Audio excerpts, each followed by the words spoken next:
Yes, I found a guided meditation that described a technique that I hadn't done before.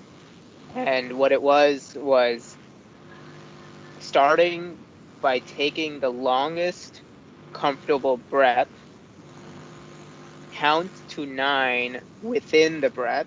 So 1, 2, 3, 4, 5, 6, 7, 8, 9, and then all the way back down to 1. Uh, and to do that until I have kind of a sense of the rate at which I have to count, such that I get to 9 at the top and 1 back at the bottom. And once I've done that, then I will count to 6 and I'll Is take a that breath. like a, is that for 1 to 9 for the in breath and 9 to 1 on the out breath backwards? Exactly. Yeah. Okay. And then to do a count to 6 and to breathe in this kind of medium breath up to 6 and then back down to 1. And then to do it with 3, 1, 2, 3, 3, 2, 1. Uh, and then eventually to uh, not go for any number, but just to breathe naturally and notice what number it goes up to. Um, and throughout all of this, I'm maintaining a full body awareness of, and just trying to keep my awareness wide. Um, and I've had good success using this technique to enter jhana. Um, and just a couple days ago, I started reading a little bit of this Before you thing. change the topic, who tell me about this video or this? Yes, it was a guided meditation from a retreat held by Rob Burbea. And Rob Burbea was a student of Thanissaro Bhikkhu. Kanisaro, Thanissaro Bhikkhu. Yes. Bhikkhu.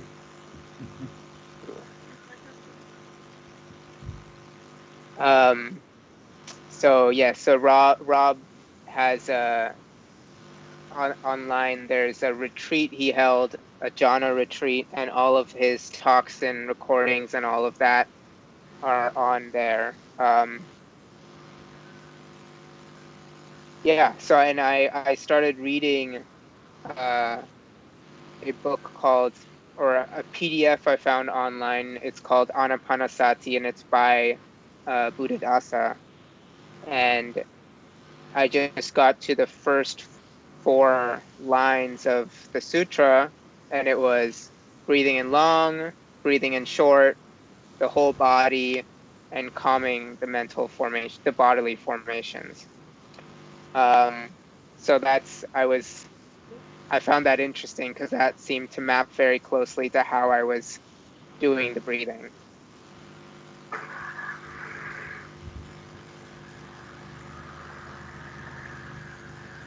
I've also started doing, along with that, uh, I've been spending some time investigating the 3 characteristics, noticing impermanence, unsatisfactoriness, unsatisfactoriness, and not self. Um, I'll usually just do one sit where I focus on the breathing and the jhana, and I'll do a separate sit and I'll do the 3 characteristics, and I've been doing about 2 sits every day. Um, the 3 characteristics stuff is very new. I've only been doing it for this past 6 days.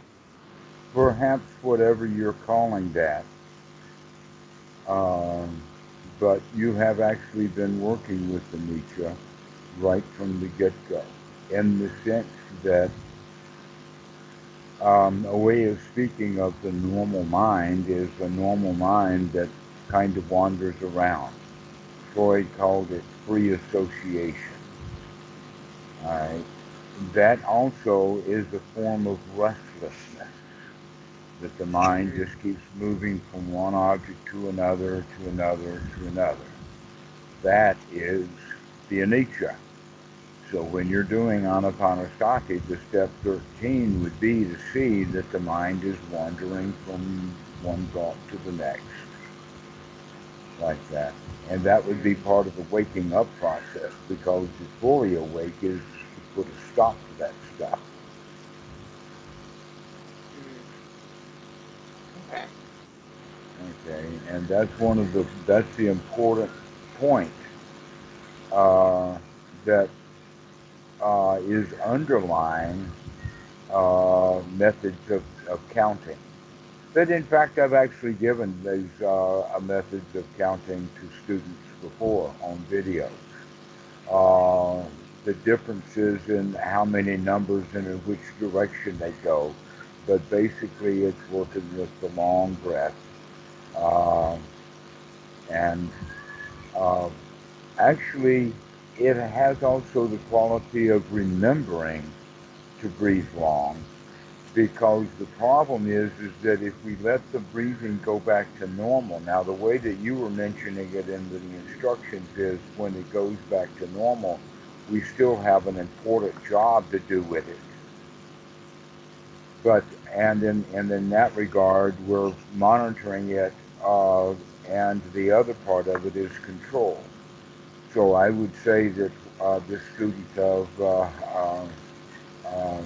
Achan Tanisaro is following along with the Anapanasati Sutra.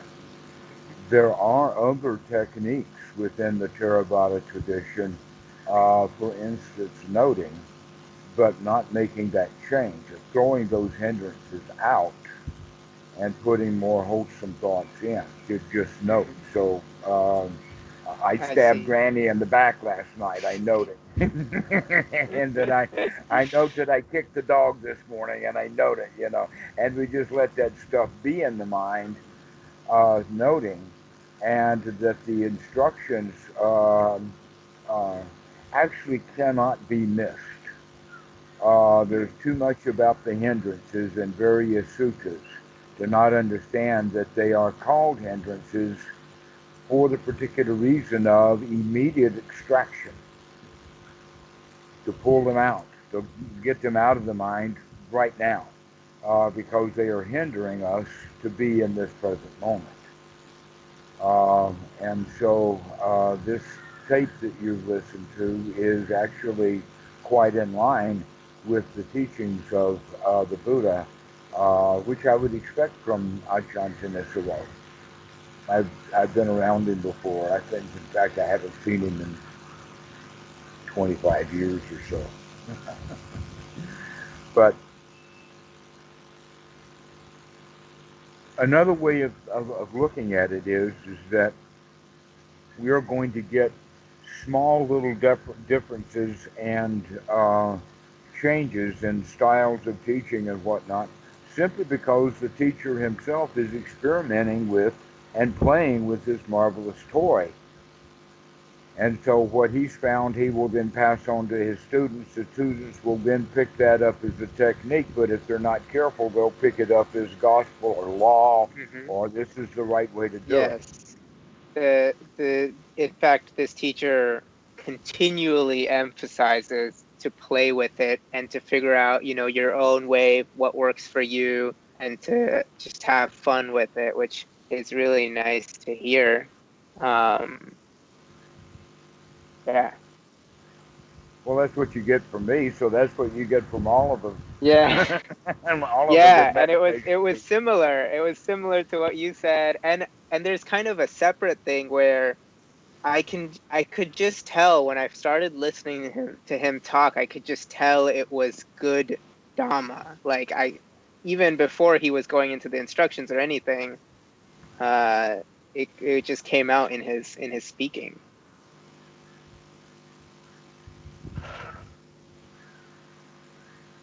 So that's been my practice as of late. Um and it's been enjoyable, and my life, I was, again, when I first moved, I was depressed. This was because I was very lonely, and mostly because I was missing my cat. But I was able to pull myself out of it.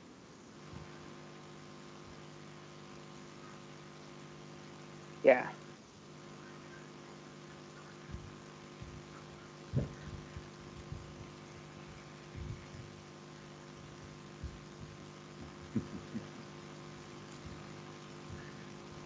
Okay, well, I'm glad to hear that you were able to pull yourself out of cat dukkha.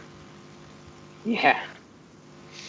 That Uh, basically the easiest way and the right way to do it is every time, um, let us say after you moved, you understood that you were in having bouts of cat dukkha. Therefore, the determination would be then, I'm not going to let thoughts of that cat drag me down. I'm not going to mhm. let that grind me away. So every time then that a thought about that cat comes up, we can take a deep breath and say, aha, I don't need that cat right now. I'm good. Mhm. Over and over again. My first concern, in fact, the first thing that I checked on was the condition of the cat. And you assured me that the cat was Yeah. okay. The problem was you, and it says, okay, let's go for that. Well, the thing that really made me sad wasn't even that I missed the cat, but the cat was attached to me. The cat was not attached to my roommate. The cat spent 99% of its time in my room, and whenever the cat was anxious, the cat would come to me to get pet. And so the thing that really made me sad was just this, like that I knew that the cat would for some period of time feel abandoned. And now I know that's okay because my roommate has sent photos and videos of the cat, and the cat is doing well. And in fact, that really also helped me not be depressed. Um, and Okay. in a way, it was actually um, really nice to think about that to because it felt selfless. It wasn't I'm gonna miss the cat. I just was concerned about the cat, and also this theme of abandonment. I think the reason it struck with me so much is because I certainly in my childhood I had some negative experiences where I felt abandoned, and I think it kind of connected to that. That's a very So good in a way, observation. That's it good. was actually very it was great to experience that because even though at times it was really sad, I remember one time in particular it was sad and simultaneously really pleasant. It was confusing that way, but it was good. It was a good cry. I had a very good cry. There is a sutta, number 87 in the Majjhima Nikaya. The name of it is Grief Comes from Those Who Are Dear. And you've just experienced that. I use the word cat dukkha because that's exactly what we're talking about is the grief that we experience from the loss of a friend or a pet or whatever like that. And that the interesting thing about this sutta is that it doesn't leave it or it doesn't bring it back to the Buddha giving a resolution to this. That the Buddha is only making the statement that grief comes from those who are dear. And that leaves us then with the quandary of, does that mean that I'm not going to allow anything to become dear anymore? Or does that mean that I can become prepared in advance so that if I do lose something that's dear, I can manage that really well? Mhm. Yeah, So that I can have kind of both sides of it. yeah, yeah. I remember feeling ambivalent about connection. One of my friends saying, "Oh, Aman, you should get another cat. You should get another cat." And at that point in time, I was like, I don't want to hear that because, that then made me. I was very ambivalent about connection, and even when I was growing up, I haven't had to really deal with death before. I've had grandparents die, but because they lived in India, I wasn't very close to them. And so this was, in a way, I had a lot of thoughts coming up around death, and I had thoughts kind of like, why is death a thing? Why does it even have to be that way? So that for me, it was kind of the first time really processing this stuff, and in a way, coming to terms, or just coming to acceptance with just how some things are. Hmm. And how things uh, are the way that we see them rather than how things are as they really are. Um, an example of that is if you heard a third person story, perhaps out of a child's book, about the man who was sad about losing his cat. It doesn't have the same impact upon it when it's me losing my cat, Yeah. and um, that's that added thing that we begin to understand is that dearness is what we're adding to the situation. That it's not just the cat. The cat's just a cat with all the things that cats have, plus or minus owners and all of that kind of stuff.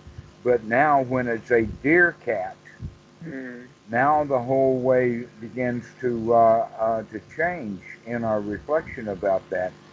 But in that regard, the rather than retreating away from things being dear, we wind up through our noble right view and noble compassion. We begin to understand the depth of human sorrow and suffering in the world due to the loss of things. That people are constantly in a state of loss, constantly in a state of, because things are temporary. Just like we were talking about a moment ago, not only is the mind itself temporary, but everything on the outside world is also in flux. And basically, what's going on is that the loss of a cat and has to do with the fact that we do not want the loss of the cat. The cat's fine, but the fact that I don't have the cat here now is something that I don't like. This is mm-hmm. my addition to the movie. Yeah. Okay, my sob story now is the name of the movie, Yeah. or my pity party, rather than somebody else's pity party. But then you recognize, oh, wait a minute, every pity party is always thrown by the guest of honor. There are no Yeah. pity parties without a guest of honor. Everybody who has a pity party has one for me. And when you recognize, wait a minute, I don't really have to do that. In a way, feeling that way about the cat's kind of insane, you know? Kind of crazy to have those bad feelings because you know the cat's okay. Mhm. Yeah. And when we begin to see the dukkha that way, then we begin to see, wait a minute, this is not about the cat. This is about how humans get attached to things and then we suffer because we're not willing to let go. And Yeah. when we do that, we can then immediately pop out of that that's a hindrance. That's the glory of the teaching of the Buddha of dukkha, dukkha nirodha. Once you see the depths of that dukkha, of uh, cat gone dukkha, then we can say, wait a minute, I don't have to feel that way. Hmm. I can remember the cat fondly. I don't have to remember the cat with longing. Yeah.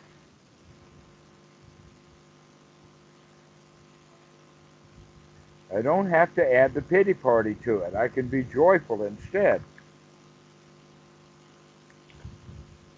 Yeah, and kind of what you said about,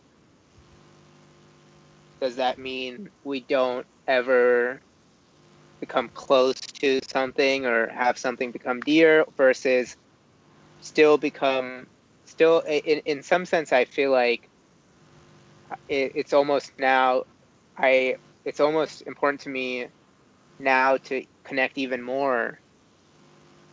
That's what Um, I'm getting at. So then we would say, okay, skill then in holding things dear and skill in managing the grief when we lose it.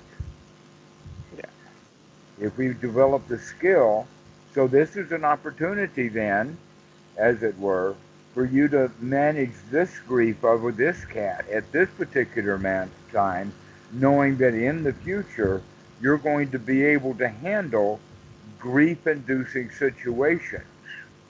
You did it this one, you got over it. Next time you can do it with aplomb and finesse and championship yeah, because you know that you can deal with grief. And some people don't. Some people will let their parents and others die, and they just will not give themselves that depth of grief and longing and sadness and then be able to come out of it. They think, in fact, they don't want to go there because they never can get out. hmm, But for you, congratulations, you've been all the way through the room yeah, and out the other side, and that's an important quality to recognize. So in that regard, I congratulate you. So now you know that that you've got the tools to develop to work with grief, because yeah, grief is a real hindrance when it comes. yeah. Definitely, it was a new hindrance for me. I had never dealt with grief ever. I mean, I remember missing a college roommate. That was nothing. I missed him a little. Uh, I had never really dealt with grief ever before in my life. So now you know, and you Yeah, know that no, you no, can finish with it, you can handle it, that you can yeah, come out of it. And the practice of coming out of it every time we catch ourselves in it. So there may be some residual time when you remember the cat. So your job now is to make sure that the feelings that you have is feelings of fondness rather than feelings of the remorse over the loss. yeah, yeah, yeah. And one thing that was bizarre to me is I would wake up in the morning already imagining that I was petting the cat. And at some point, my attitude on it shifted, and it just became a pleasant thing to imagine in my head. Was like, and I wouldn't even stop the imagination. I would just kind of keep petting the cat, but it wasn't, it wasn't that I was missing the cat anymore. Uh, yeah, cool. Um, Yes, it's amazing how deep Anapanasati goes. I mean, it really does help us reorder our whole lives about things. yeah, Of remembering that the mind is generally in chaos and it's in most likely to lead us into all kinds of bad feelings. But with that anicca, we can see that and then come back out of it and come into a state.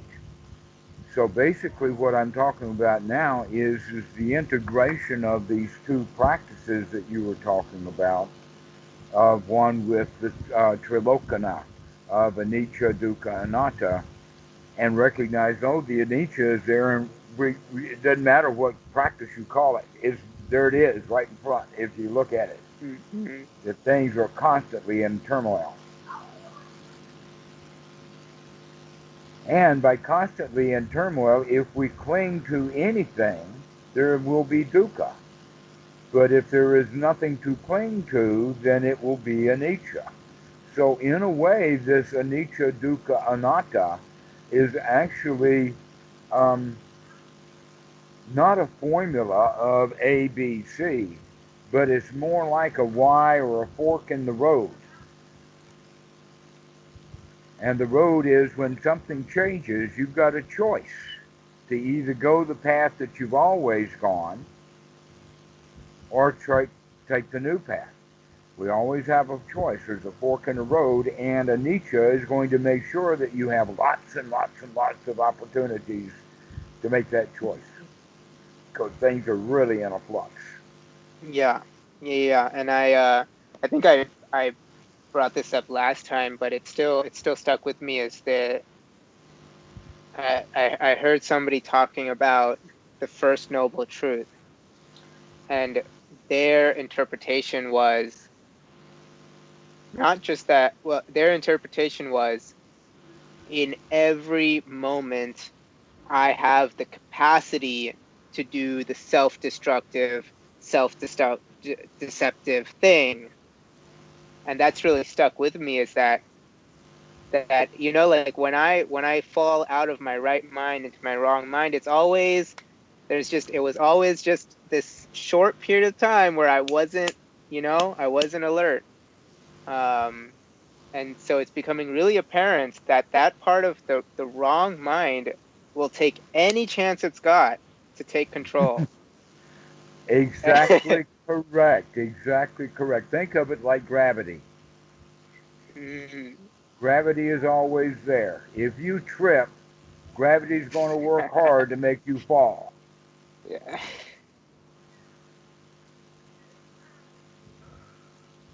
And you can also think of it that way as the habit patterns of the mind is like gravity in that way.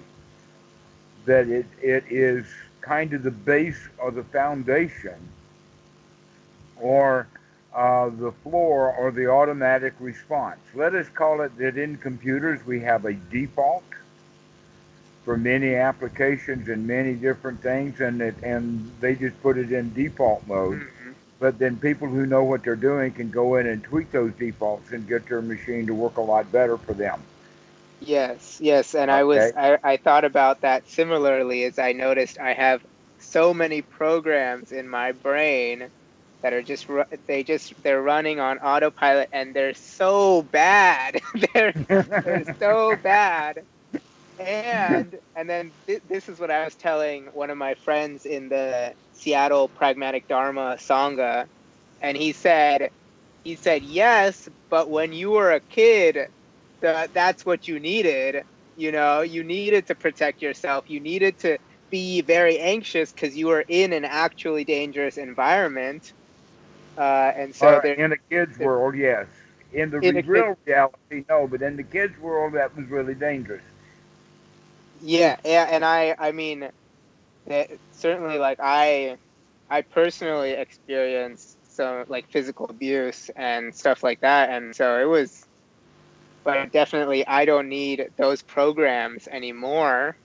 And so in a way, they're not just sort of villains. There are things that used to help me, but now they're not up to date. They need to get upgraded. That sounds exactly the way that I would express it, precisely. That we get it, that we're actually building new habits that are more appropriate than those old habits. And you were saying there's this side of controlling and changing versus monitoring. And I'm starting to notice there's some habits that I have now that are the correct habits, and I almost jump in there trying to change it, and then I realize I could just take my hands off the steering wheel. It's already doing what it needs to do.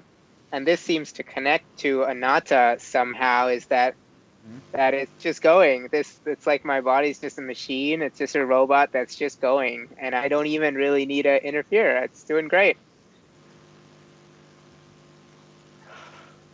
But to monitor it for danger. So Yeah. that means that the pilot at the aircraft can put it on automatic pilot so long as the pilot knows what the autopilot is doing, then and he things are good. and he doesn't But if, fall asleep. right, if he doesn't fall asleep. But if he's awake, then he can take control back away from the autopilot. But then now he's got to fly the plane himself, and so we need to be able to fly that plane rather than just automatically relying on automatic. Our our default position is default Yes. to where, oh no, let's go find out how tweaking these things and adding some stuff to it, some wisdom that we can get.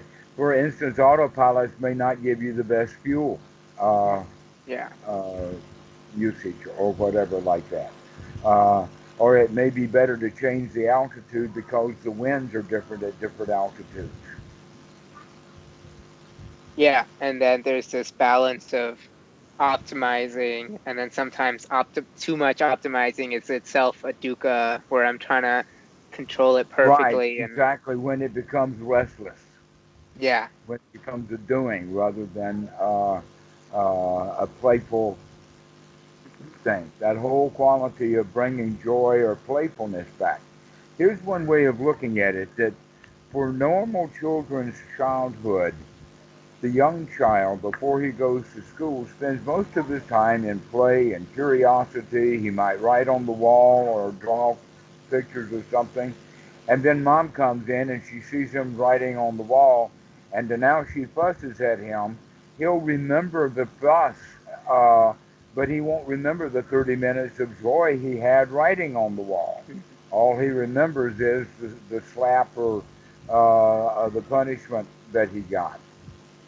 That's, by the way, a kind of important point within the teachings of the Buddha. The way that things are handled in the Sangha is in the sense of rehabilitation, not punishment. But the normal society has the quality of the enforcement of the law to make sure that people believe the law of karma. The law of karma is in every society that I know. If you do good, you'll get good results. If you do bad, you'll get bad results. And you'll get those bad results whether I get to do your bad results or not. But I'm going to make sure that you get a bad result if I don't like your action and I call it bad. So the whole idea then is an enforcement of the rules rather than rehabilitation. And so you need to get out of doing that for yourself also, is Oh, stop interesting. punishing yourself and get yourself into a mode of rehabilitation. It is all right that you screw up. Pick yourself up, dust yourself off, knowing that those hindrances are like gravity. They'll grab you any opportunity. The Buddha Yeah. even has a word for it. And the word is translated into English as adventitious defilements. Now, what that means in Old English is that the defilements will take any advantage,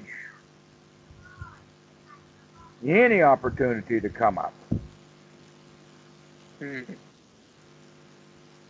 Yeah. And part of that has to do with the fact that they've been in control for so long that that's an automatic or the default position.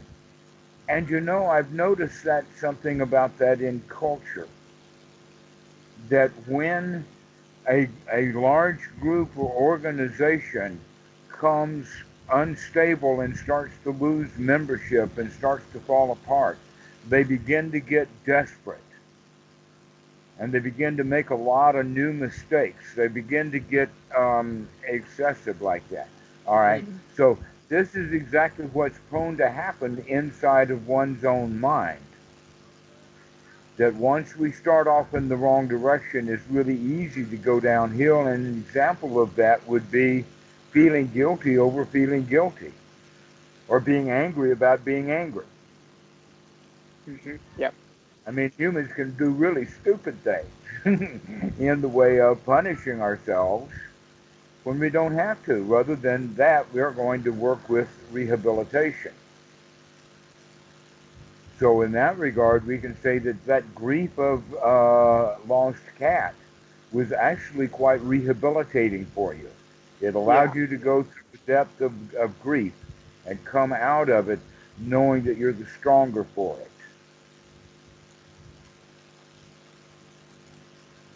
So that even though you fell into a pit of grief, you're able to rehabilitate yourself out of it.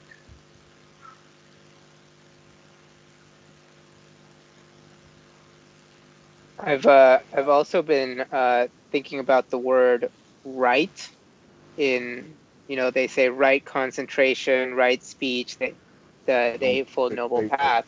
concentration, but Um, and the person who was who gave that interpretation of the first noble truth as, in any moment, he also described right. He said to look at it from a different perspective, not just like right and wrong, but thinking of it as like effective and ineffective, or appropriate and inappropriate. Uh, wholesome or unwholesome. he even went as far as to say the word right is more. It's more like the use of the word right in right-handed, in the way that your right hand is really good at getting a grasp on things, and so right in the sense of, do you have a good grasp on the situation? And he was speaking kind of metaphorically there, I think.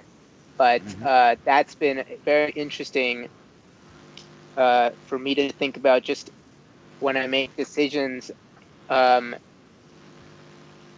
not not I'm not necessarily forgetting the morality of things, but I'm also considering just what seems appropriate. Um, and this is just something I've just recently started thinking about. Just what works. Like, I don't know. Yeah. Let's add something else to that word right, and I'll use this quality of it and call it high class or top quality. When we say right noble view, we're No. talking about very, very high quality, top notch right view. Because Mm, in fact, there is an ordinary right view. But when the right view becomes noble, now it's really right. It's much more of top quality. And so we have that um, understanding of right. yeah. And so the next point is that in the sutta number 117, the one that, in fact, the sutta that I use for the philosophical understanding of the Eightfold Noble Path comes from this sutta, especially how it maps in with Anapanasati, and it's funny that they're right next door in the sutra line. Okay, 117 is the Eightfold Noble Path, and 118 is the Anapanasati Sutra. Uh, I don't know if there's any magical connection or not, other than in my mind. But in any case, um, you use the word right noble concentration, and I would like to work with that just a bit, so then we can go into the quality of what is, let us say, morality as an issue. The word in Pali is the word samadhi. And the word samadhi does not necessarily mean concentration the way that the word concentration means concentration. That in fact, if we use the correct definition of samadhi, it will be almost the exact opposite of concentration. And I'll give you two examples of that. One is frozen concentrated orange juice. You know there is such a product, okay? Yes. Yeah, 25, 30 years ago, it was often advertised on television. Now all you get is pills for old people on TV. But back then, um, there was another product is Tang, and Tang actually Yeah. they took it to the moon. Okay, so that's Yeah. really concentrated, right? But you don't eat Tang, nor do you drink it right out of the frozen concentrate. No, you put the water back in, to drinking, right? Yeah. But Yeah. that Yeah. concentrated form is for transportation and for saving somebody money someplace. And so they took out one of the most essential ingredients. A lot of people think that that's what meditation is about too.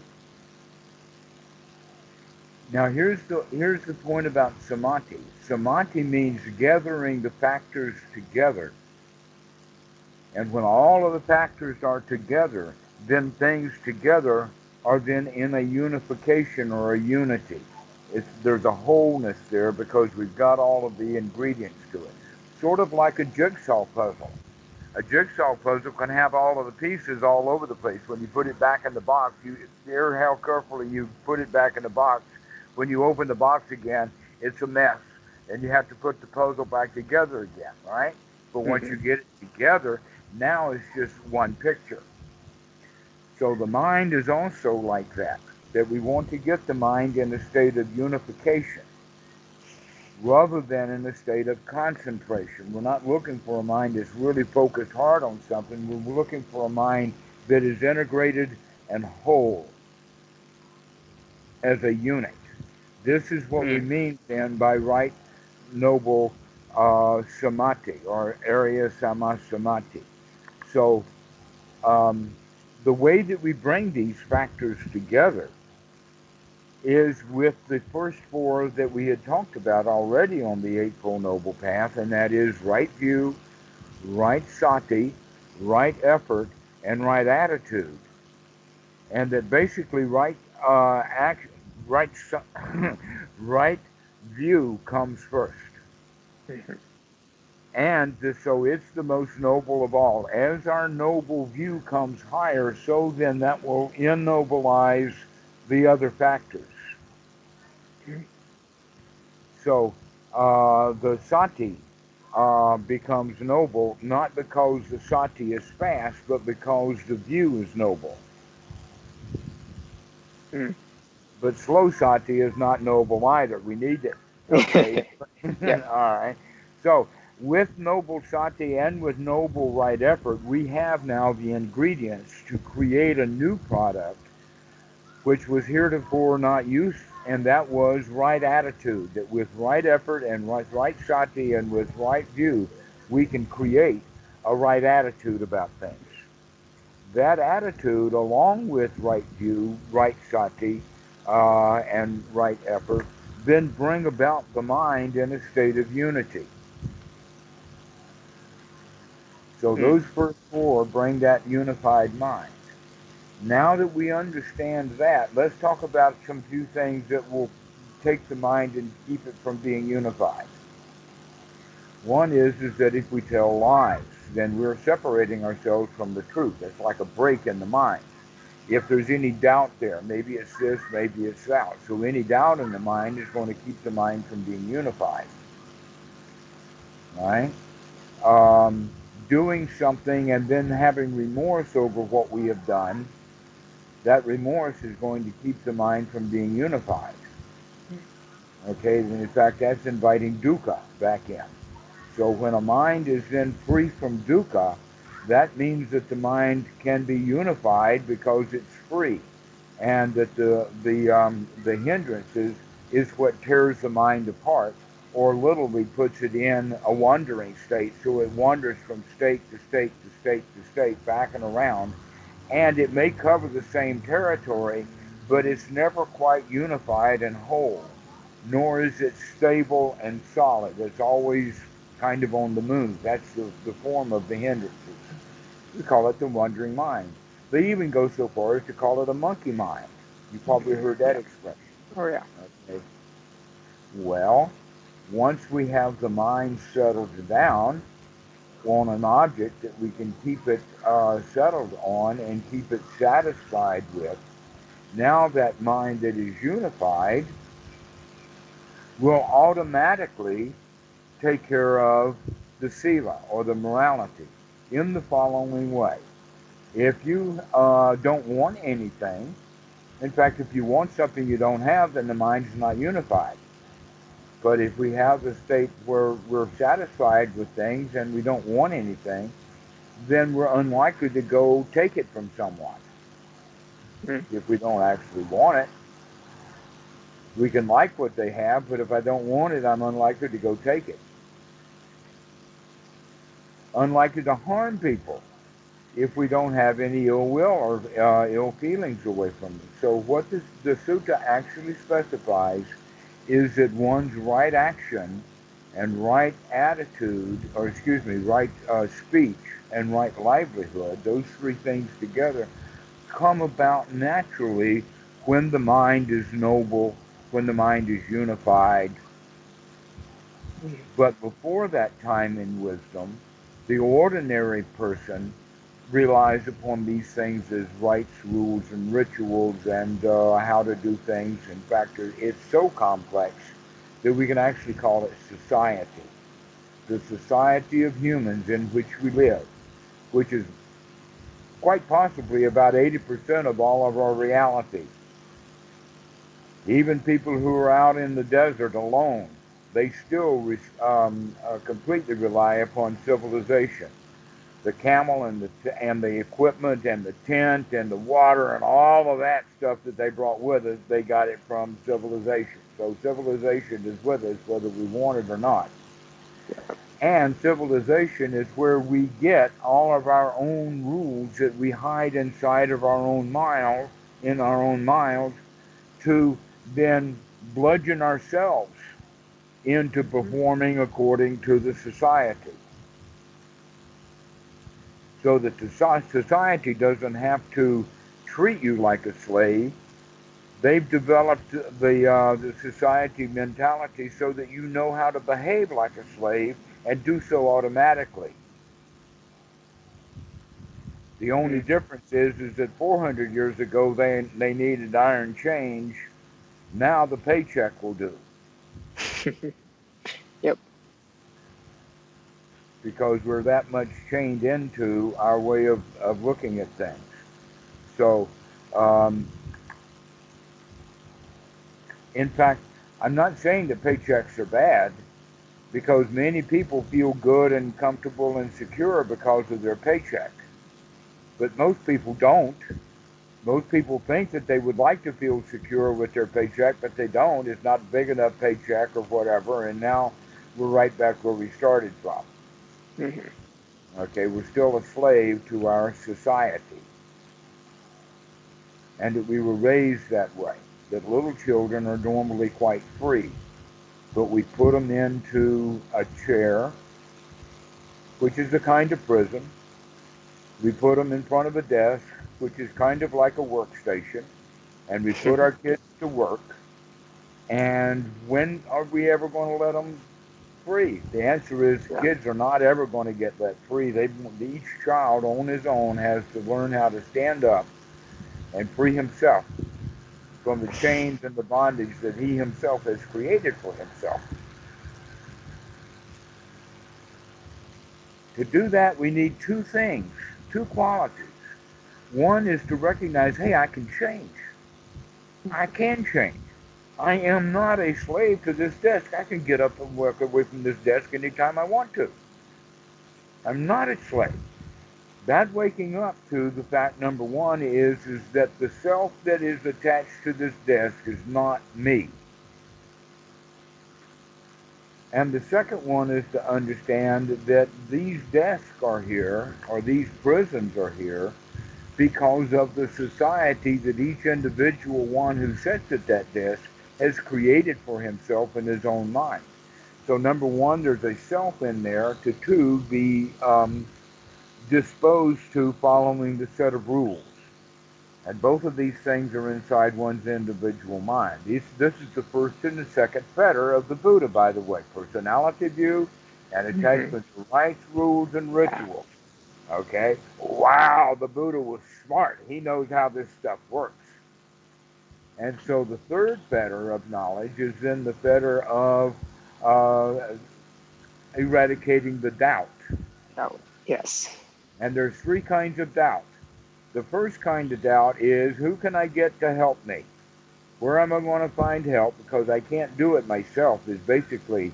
So I need a Jesus, I need a government, I need a mommy. I need a guru. I need a meditation teacher. I need a retreat. I need. And you see that I needing it is actually saying that the self or the individual person is inadequate to solve his own problems. This is what the whole business world is up to. The whole business world, not just the business of Dhamma, but the business in complete, is to try to sell you something to make you feel better because you don't know how to feel good on your own. Every religion, every book, every cat in every pet store, they're trying to sell you something to make you feel better because you don't know how to do that on your own. Precisely. That's the lowest, deepest level of doubt that we have. Who can I get to fix me? And when we come to understand the second noble truth, it's like a yikes moment. Nobody's going to help. This is my mess. I made it, and only I can clean it up. The second noble truth says the ignorance. Yes, it's my own ignorance. The second noble truth says ill will. Yes, this ill will. That stuff right here. It's not over there at the church or in the hospital or someplace. That ill will, not in the boxing ring or on the war battlefield. It's right here inside the mind. And then that third one is all of the greed and all the things that I want are still inside this mind. Nothing on the outside is going to fix this what's on the inside. Everything that's on the outside is on the outside, and the problem, even in the time of the Buddha, that people had is they were even looking for meditations objects on the outside, and the Buddha says, no, we've got to turn in. This is something on the inside. That's why we do the satipatthana, the body, the feelings, the mind, and the mind's objects. This is to turn in and recognize you're the one who made this mess, and that's the first level of doubt that we have to get through. The second level of doubt is just as big a doozy. And that is, now that I recognize that I've got to do the task, the question is, am I up to it? Am I up to this task? And the answer becomes yes when the student can say, no matter how obstructed the mind gets, no matter how much cat dukkha, or no matter how much job dukkha or girl dukkha or any other kind of dukkha can invade the mind, I can clean it out and come back to this state and be happy in this present moment. And when one can do that, that's the first step of the noble path. That's true knowledge that eradicates the doubt about am I up to the task. The answer is yes, I am. This is the answer of the lion. This is the answer of the right noble attitude. Yes, I can clean out my own mess. Wow, how powerful that is. That is such a strong position, and it's based upon security. We're not afraid of the hindrances anymore. It's based upon satisfaction that we know that we can do this, and it's based upon success. And all of these things are mentioned in the Iddhipada that is talked about in the Anapanasati Sutta. We've got to get ourselves into that state of knowledge. I know I can do this. Because that, in fact, is the eradication of the doubt. Mm. And in fact, the way to look at it is there's a Pali word called shraddha. And that word shraddha is often translated as to the word faith, but really how we're using it is in the sense of confidence. That I know, no matter how obstructed the mind gets, even if the cat dies in my arms, even if I get arrested for cat murder, I can still keep my mind free and clear. And by the way, getting arrested for murder, that's not an easy hindrance to handle. Oh yeah. But you can, if you remember. You can be friends with the police while they're trying to interrogate you. So, no matter how obstructed the mind gets. That leaves one layer of doubt left. And this is the one that actually comes next in the path, and that is that when we fully understand the teaching of the Buddha, when we really understand now, because we've been working with this all along, and we come to understand dukkha, dukkha, nirodha is the path, including the Four Noble Truths, the Eightfold Noble Path, anapanasati, satipatthana, the five aggregates, and paticca samuppada. That package works. It works. Mm-hmm. I can get out Mm-hmm. of my suffering with that package. The Buddha's got a Yeah. plan. He's got a method here, and that method works better than any other method that I know of. The psychologist, not yet. Not yet.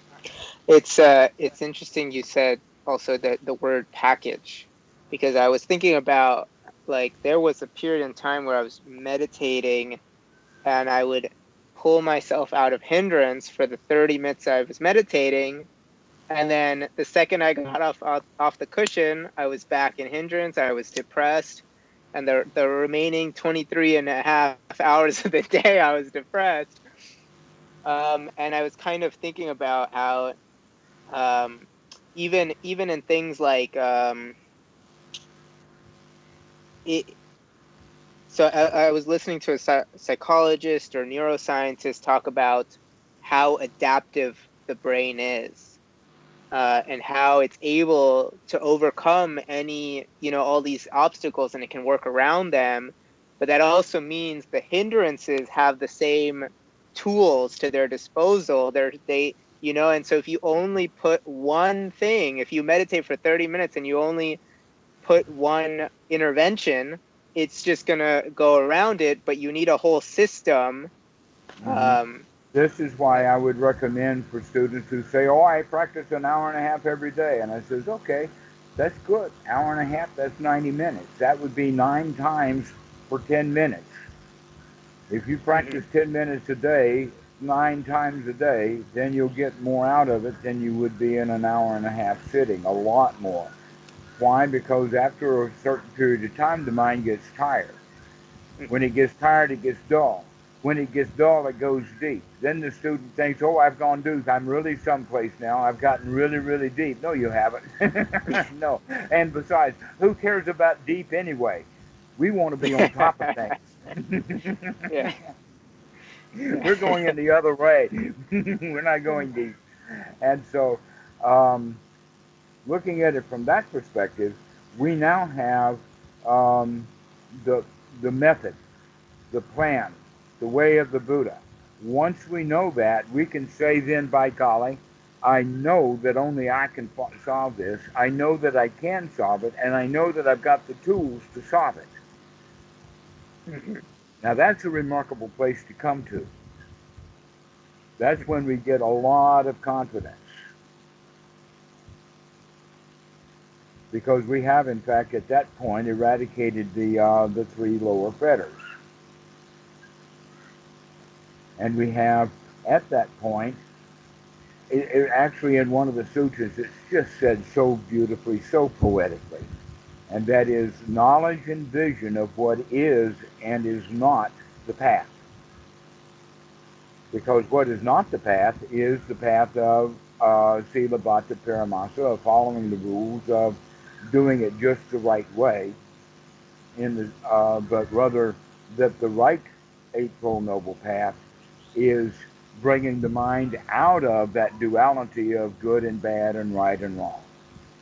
That this right is a higher, is a more noble right rather than an ordinary right. mhm. Because rights and wrongs both have dukkha. I see.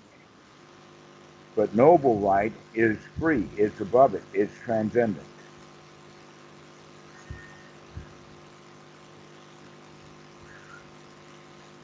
I was thinking about personality view. Um, and I remember hearing this story by a therapist, and he was saying how people are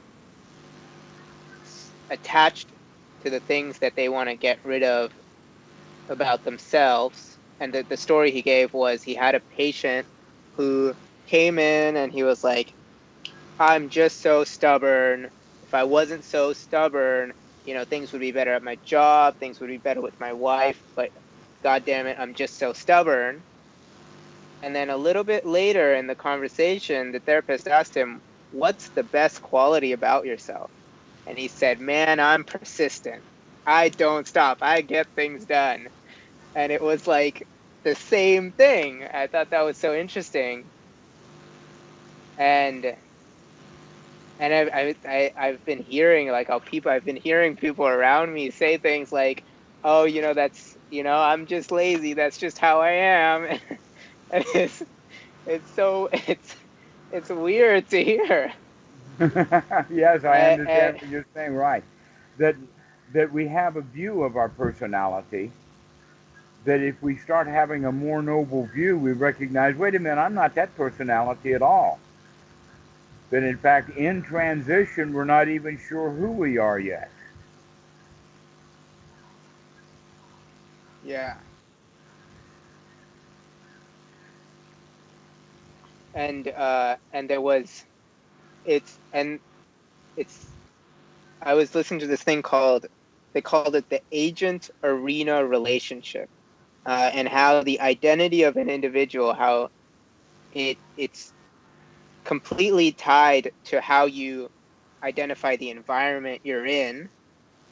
And so there's been this theory of addiction, which is like, oh, if you do a lot of heroin, it pumps your brain full of these happy chemicals, and then your brain really wants those happy chemicals.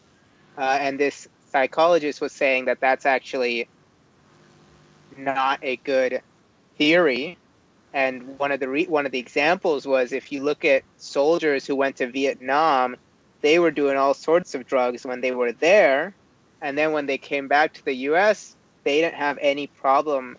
They didn't have any cravings, and his explanation was, when they were there, they identified as a soldier in a war, and when they came back, they were a civilian in a country, in a peaceful country. And so even the addiction was tied to this identity and this environment. Yes, and isn't that marvelous that in fact we can change our identity? We can change how we look at ourselves, how we view things, etc., like that. And this is the most important quality of the understanding of personality view, is that it's not fixed. Mm-hmm. You are not who you thought you were. That at best you're work in progress. Yeah, And if we're working correctly, the progress will be less and less selfish and more altruistic. This is one's right noble view, is that we get a bigger overall grander view of things.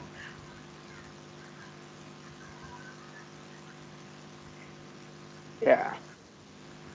Even with my cat, when I was crying, I had this moment where it something shifted, and it was almost like the cat became the center of my world.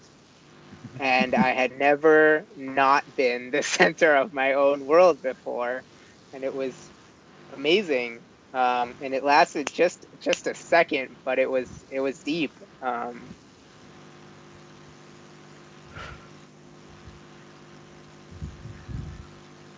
All right, I'm getting sleepy. Okay, well, I've got another call waiting, so we'll finish this off. I'm really glad to see you again. Yes, Let me see you again soon, I hope. absolutely. Thank Okay, you. Aman. Goodbye. Happy